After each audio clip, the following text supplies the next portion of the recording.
Hello and welcome to Bracketology. I'm your executive producer, Sam Peri. On today's show, we'll laugh, we'll cry, we'll talk about Drew Timmy's mustache, hence the crying. Stick around for a great show where we tackle some of life's big questions like, is Mark Few really doing a handstand, or are we just upside down? Again, welcome to Bracketology. This is GUTV.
Welcome to Bracketology. I'm Kevin Young. And I'm Caden Brookhouse. We're well into this year's March Madness tournament, and our men's team is on the road and headed to the Sweet 16. Our women's team put up a great effort, but unfortunately lost to Belmont University in the round of 64. Congratulations on a memorable season and a WCC championship. We're looking forward to next year, and we have more to come on the Zags. Coming up on today's show, we'll be meeting our senior and alumni of the week. We'll also take an exclusive look at how the Gonzaga Kennel Club is celebrating March Madness and our Zags. But first, we'll head over to the Appeal Suite to get an update on GUTV's Bracketology standings. This just in, I'm beating Kevin. We go to our bracket specialist, Jordan Corder, for more. Yes, I can confirm that Caden is indeed beating Kevin. And before we begin, I just want to apologize. Whether Oral Roberts threw a wrench into your plans or a team like North Texas decided to play upset, I'm sorry to report, but there will be no perfect brackets this year. But in saying that, we do have some good news, which is we got a couple of shout-outs for GU Bracketology. So let's start off with the Students Division. In first place, we have Nathan Gustafson with 205 points. In second place, we have our very own Mylan Garnett with 194 points, who we will be seeing later on in the show. And then in third place, we have Quincy Neal with 181 points. Next up, we have the Alumni Division, which is actually starting to become a very tight race. We have Ben Turner in first place with 202 points, followed very closely by Frank Sonoba with 200 points, and then Joe Reddings with 197. All in all, who wins? I don't know. Unfortunately, family and friends, it's a little bit more cut and dry. We have Jessica Boshi with a commanding 247 points, followed by Matt McCormick's 205 points, and then Howard Schilling's 199 points. Overall, we have Jessica Boshi with 247 points, and then we actually have a two-way tie between Nathan Gustafson and Matt McCormick, both of which have 205 points. For those of you who have been shouted out, congratulations. And if you were not shouted out, don't worry. Remember, this is March Madness and anything could happen. If you wish to tune in to future updates, be sure to watch future GUTV Bracketologies. I'm Jordan Corder, and let's pass it on back to the studio. Thanks for the update, Jordan. Our EP Sam really thought he was going to the top of the students bracket this week. Not too confident in Hartford anymore, huh, Sam? What a pick. Now we'll head outside to Zach Walls to see what the GU community has to say about their Zags on their road to victory. Take it away, Zach. It's March. We're talking about brackets. So how do you feel at your March Madness bracket? I usually pick an expert and then copy exactly what they do. I usually just choose the teams with the lowest numbers. Oh, I typically go with the lowest seeds because they have the most to gain. The team with the best mascot. I pick the winner who has the cutest mascot. I just look at the mascots and I see which one I think I could beat in a fight. I like the all upset method. So Bing, who do you like this year? Duke's actually not going to make it. Gonzaga for sure. Gonzaga. Gonzaga. Gonzaga. Who do you want to win March Madness? St. Mary's? Are you an alum? UCLA. So who's your national champion? And there you have it. Feel free to use any of those bracket strategies or national champion picks when you play GUTV Bracketology. Thanks, Zach. Coming up, we highlight our Senior of the Week, Chrissy Lubke, and her outstanding tenure at GUTV. We'll also meet our second Alumni of the Week, as well as give you guys the lowdown on how the GU men's basketball team has been holding up in the tournament. Stick around.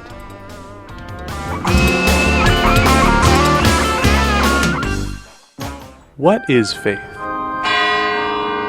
Where is God? If you have these questions, explore them in a CLC. My name is Bryce Rickers and I'm a CLC group leader. CLC stands for Christian Life Community. People can get out of CLC a sense of comfort, a sense of safety. To get involved with CLC, students can go right to the University Ministry Office. All groups are willing and ready to accept any new participants.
Welcome back, and now for our Zags. In their first round matchup, they took on 16-seeded Norfolk State, where the Zags set a new school record for largest margin of victory in the tournament with a commanding 43-point win. They were led by the 23 points from Corey Kispert on 8 for 12 shooting with 6 for 9 from 3. Anton Watson also had an impressive performance from the field, shooting a perfect 7 for 7 with a total of 17 points with 7 rebounds and 3 steals. The Zags were able to put bench players in with nearly 7 minutes left and capped it off with multiple three-pointers from the players. Gonzaga's second round matchup was with the number 8 seeded Oklahoma. Gonzaga had its struggles throughout the game, namely some superb performances by Oklahoma. Austin Reeves scored 27 points and Kirk Weth had 5 blocks, but this didn't stop Gonzaga. Drew Timme poured in a career-high 30 points alongside 13 rebounds. Jalen Suggs also bounced back from a rough start to the tournament against Norfolk State, scoring 16 points with 3 rebounds, assists, and steals to help Gonzaga to their 16-point win. This win sets up Gonzaga to take on number 5 seeded Creighton University in the Sweet 16. Gonzaga will look to slow down Creighton's leading scorer Marcus Zagorowski, who averages 15 points per game on the season.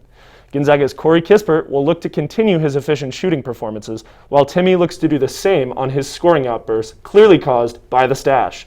You can watch the game on Sunday, March 28th at 11:10 a.m. Pacific Time.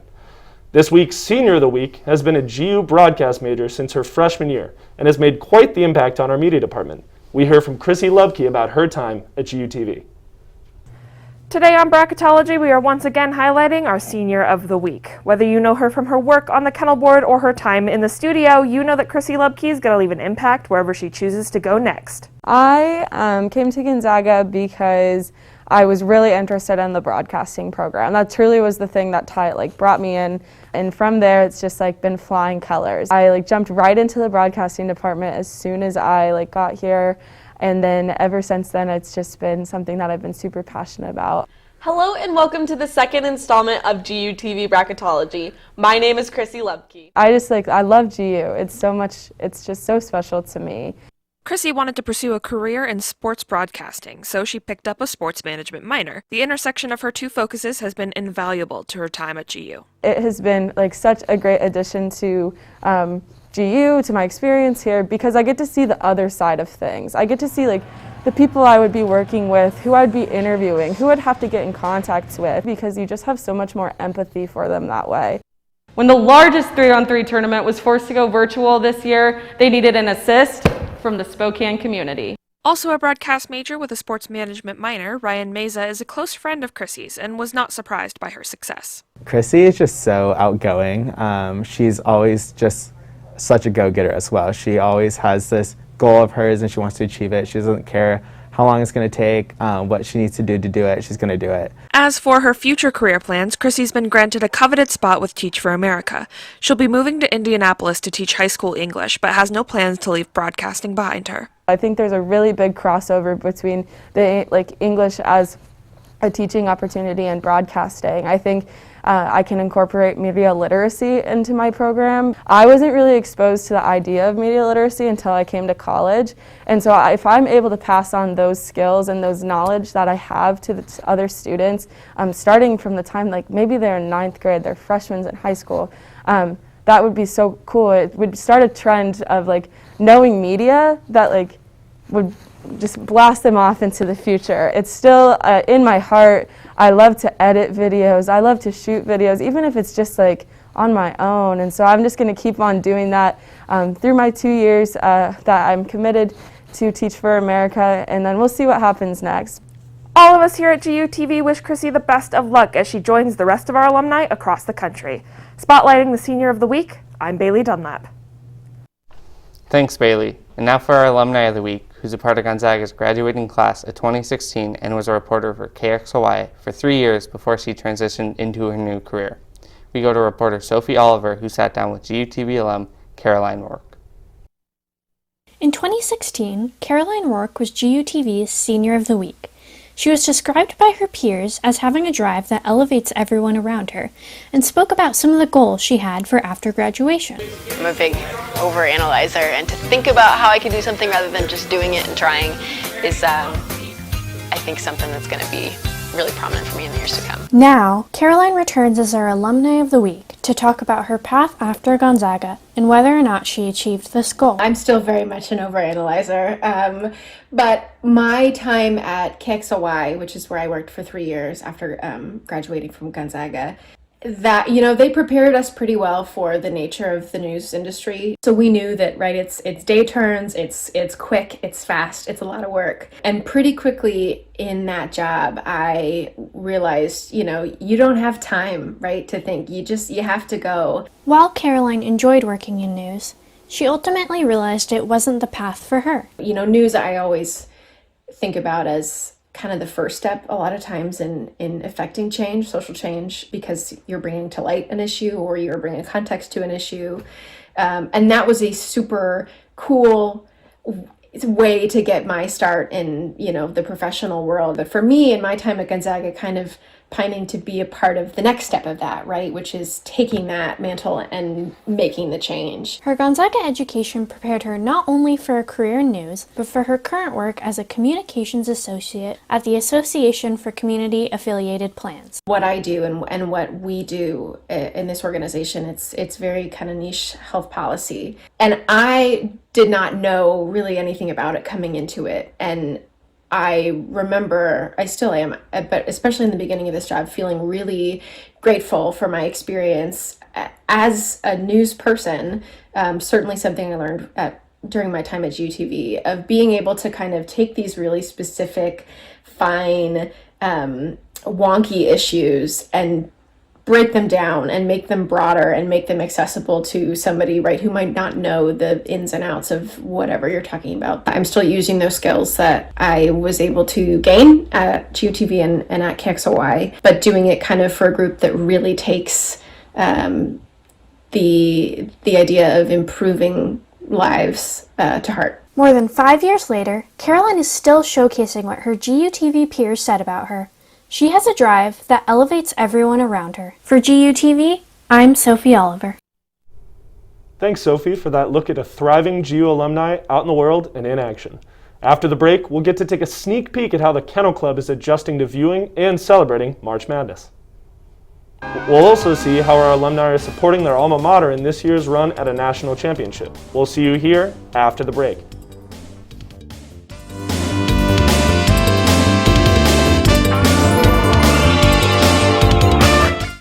So as a college student, I can't really have a pet of my own. But I want to do something to help out these, really neglected animals. I mean, we can't help all of these animals, but every little effort goes a long way. Because, quite honestly, every animal deserves at least one happy day. The experience that you have abroad is going to be as meaningful, I believe, as the effort that you put into it.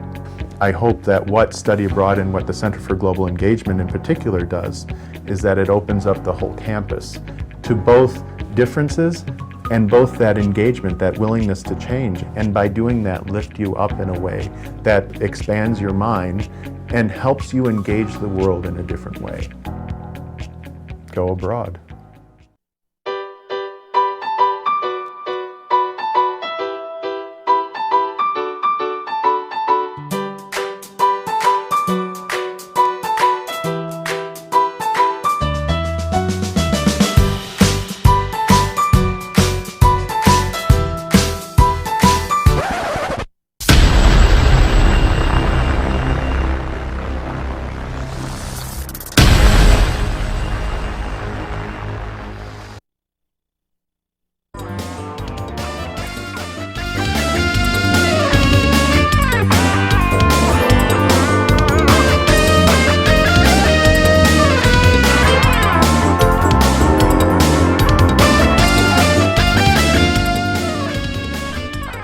Welcome back to the show. Gonzaga's coveted kennel club has faced so many challenges this past year. Without students being able to attend GU basketball games, it took some serious adaptations to be able to cheer on our Bulldogs. Alyssa Hayworth and Mylan Garnett tell us more. How did you watch this last ZAG game? We spoke with 2 Kennel Club board members who organized an outdoor watch party here on campus. It's called Tent City the Remix. So basically it's essentially a normal Tent City, but it's squeezed down into about an afternoon. Saturday, March 20th, Kennel Club hosted Tent City Remix and the Beer Garden for 35 groups of 6 people. The main event, however, was Tent City Remix, a replacement for the famous Tent City. I heard so much about Tent City before coming to Gonzaga, how it's like all of the students come together and you really get all of that ZAG spirit. No, I think it's good just like to have everyone together and in one place, and there's games and the giveaways, and people always like to do that kind of stuff. There were many hurdles Kennel Club faced and are continuing to face to ensure a good and memorable experience during this pandemic. Like, what can we do? Like, we've been sitting back and we've been analyzing everything we can do. And so it's like, but what can we do? We have to support our students in some way. And so this was just the most logistical piece. We've worked really closely with the university and Spokane Regional Health. Both events were certifiably COVID safe. Just to make sure that everything was covered, that we were doing everything we could to make sure we have the safest event possible. Well, there you have it. The Kennel Board faced many challenges, but overall really succeeded in making this whole experience for the Zags possible. Now let's hope I don't stumble through this like Kevin. Even though students can't attend games in person, the dedication of Zags fans is still unparalleled. Speaking of, even after they graduate, Gonzaga's alumni don't seem to lose any school spirit. We go to Zach Waltz for more on how former GU students keep up with Gonzaga athletics. The first word that comes to mind is special. For 2 recent Gonzaga grads, Zags Hoops was a bonding point. When you sign up for Gonzaga, when you pay that tuition, you're joining that culture. It's everybody's tied to it. Little did Michael Troutman and Phil Myers know that when they walked across the Spokane Arena stage in May 2019, that they'd be the last Gonzaga senior class to experience a true March Madness. For Michael, who now lives in Kirkland, the Zags being slated to play their first 2 tournament games in Spokane last year was the perfect opportunity to visit college buddies like Phil.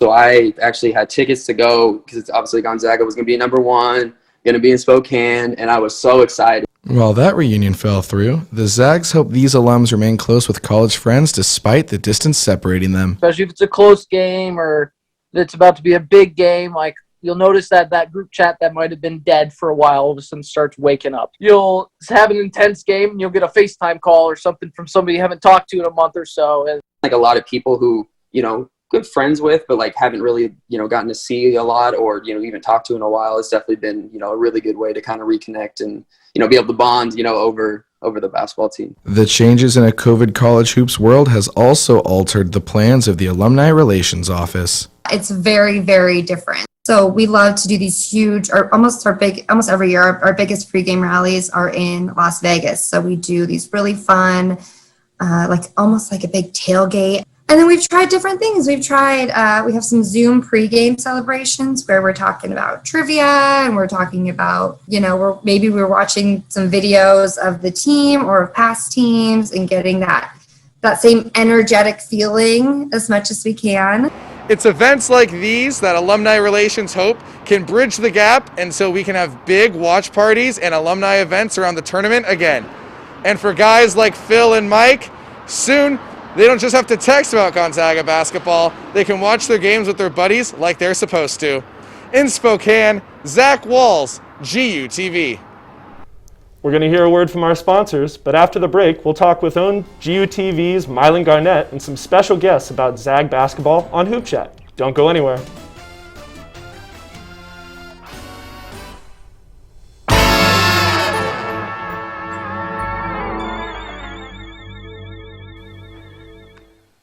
Good morning, beautiful.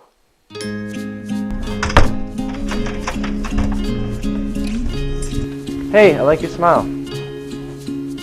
Great job. Keep up the good work. Hey, your shirt looks really good on you. And this here is the kindest girl on Gonzaga's campus. You're the best. I love GU.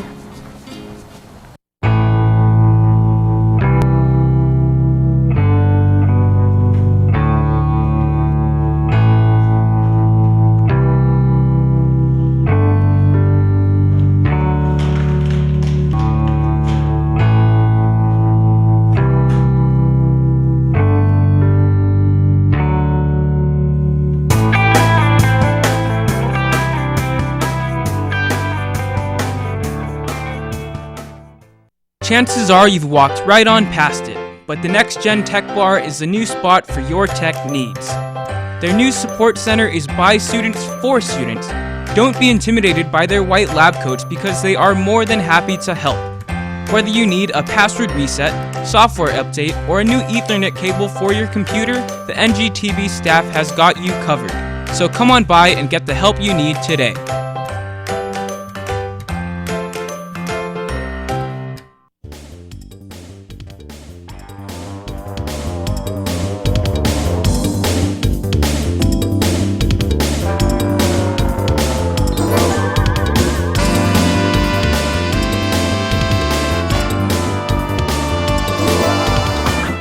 With their Sweet 16 spot now secured, the men's team is one step closer to perfection. We go over to honorary ball boy Mylan Garnett, who sits down with special guests Stephen Carr and Connor Gilbert to talk Zags basketball. This is Hoop Chat. Thank you, Kevin, and I'm here with my guests, Stephen and Connor. Guys, thanks for being here with me today. We're going to be chatting about the Zags and the tournament. I want to start off with all the upsets that happened this year. It seems like there were many in number. What was your favorite one? Which one caught your eye the most? Sure, I'll go. Yeah, Stephen, please. I'll go. I'm going to talk about Oregon State. I think Oral Roberts is probably the biggest story of the tournament, but Oregon State lost in the non-conference schedule at home to Portland. And then in the Pac-12 tournament, they were, in their first game, they actually played UCLA, and they fouled a shooter with like 2 seconds left, up by 1. And that UCLA guy only hit 1 of 2 free throws. If he hits both of them, Oregon State never makes this run. So that's the kind of luck that you need in this kind of tournament to even get to the tournament. And then obviously they played extremely well in their 2 games. So shout out to Wayne Tinkle. He's a Spokane kid. His daughter Ellie played at Gonzaga a few years back, so I'm very happy for him. Very nice. Connor? Yeah, I mean, Oral Roberts is the obvious one because we've only had one of the 15 seed make the Sweet 16 in history. But I think there's a lot of really enjoyable teams that were kind of underseeded. I mean, Loyola Chicago was really underseeded, so was Oregon. And so, like, we had these really big matchups with these 2 solid teams because one was underseeded. And so I think it's been really interesting to see, like, all these double-digit seeds this year, particularly, like, UCLA you mentioned. And I think that it's just shown that there's a lot less brevity this year with the tournament. So. Definitely. And we avoided the dreaded 1 versus 16 loss. That's only happened once to Virginia this year for us. Speaking also of us, we've got Creighton in our next matchup. What do you think the key to victory is there for us? We'll start with Connor this time, I guess. Yeah, absolutely. I mean, Creighton's plays at the same speed that Gonzaga typically likes to play at, and that's a benefit to them because any team, as we've seen so far this season, any team that tries to run with Gonzaga has not worked out. But they also turn over the ball a lot. I think they're around 300 in the nation, like for turning the ball over, which Gonzaga enjoys transition scoring. Definitely. So I think that's going to be a big thing for Coach McDermott, trying to limit the turnovers, trying to keep those Gonzaga guards from being risky and aggressive and pushing off on perimeter. Totally. And then I'd say on the other side of the ball, I'm not sure how Creighton defends Drew Timme. Their starting center, Christian Bishop's only 6'7", and Brady Manick, who was the Oklahoma starting center, was 6'9". He couldn't do anything against Drew Timme. He ended up sitting on the bench for their backup for most of the game. So I have no idea how Creighton's going to guard Drew Timme, much less the rest of the team. And what Connor was kind of alluding to is like everything that Creighton wants to be is what Gonzaga actually is. So like Creighton's style is what Gonzaga excels at. So if they're going to try to play that style against Gonzaga, I don't think it's going to work out very well for them. Very true. And like you mentioned, we talk about Drew Timme a lot of times being undersized, him maybe having the size advantage. He had 30 points last game. Who knows what he could do in this matchup. Also talking about the Zags, maybe a little indirectly, maybe looking forward a little bit. Don't want to do that too much, but we'll have either Oregon or USC in the next round, 2 Pac-12 schools who kind of caught fire here at the end of the year. Which one do you think is the best matchup for the Zags? Maybe which one do we want to avoid? Start with Steven. Personally, I always prefer playing a team, especially with this Gonzaga group, the team with the worst defense. And so for me, that's Oregon. USC with the Mobley brothers inside, they have the best 2-point defense in the entire nation. Gonzaga's got the best 2-point offense in the entire nation, so it's just it would be a battle of strengths. Oregon doesn't have that size inside. They've got a bunch of really good guards, some good wings, but they don't have that rim protector like USC does. So for me, I would rather play Oregon, but I think either one of those 2 matchups is going to be fantastic. Very nice. Yeah, I would say the Mobleys are scary. I mean, we saw against Oklahoma, Drew Timme, when he's dragged to the outside of the perimeter, is not really the most ideal for him defending. And the Mobleys lately, in the last couple games, they weren't really doing it during the regular season, but they just started shooting threes at a higher clip, and against Kansas, everything was going in. Oregon's also, I would say they're pretty scary as well. I mean, the way they kind of ran Iowa off the floor, a really high-scoring team. And both of these teams have beaten teams that Gonzaga beat during the regular season by a larger margin than Gonzaga did. So I think it's interesting to see how far we've come. It would have been interesting to play another team a second time, but I think both of these Pac-12 teams are really, really legit. And both, as I mentioned before, underseeded. Particularly Oregon, because of their struggles in the middle of the season at Pac-12, they lost some momentum there. But I am really interested in seeing how that matchup goes. Awesome. Well, thank you both for being here with me today. Great stuff as usual. It's been a pleasure having both of you talk to us about our beloved basketball teams, and we're so excited to see the Zags take on Creighton, the Blue Jays, in the Sweet 16 on Sunday, March 28th at 11:10 a.m. Pacific time. Make sure you don't miss it. For GUTV, I'm Mylan Carnett. This has been the Hoop Chat. Kaden and Kevin, back to you. Thanks, Mylan. Before we close the show, our GUTV team wants to give a very special shout out to Professor John Collette and his wife Melanie for the birth of their newborn daughter, Olivia May. We're so happy to have a new addition to our GUTV family. Congratulations on behalf of all of us here in the studio. And thank you for watching part 2 of the Bracketology 2021 series. We'll see you here on April 8th for Bracketology number 3. Until then, I'm Caden Brookhouse. And I'm Kevin Young. Go Zags.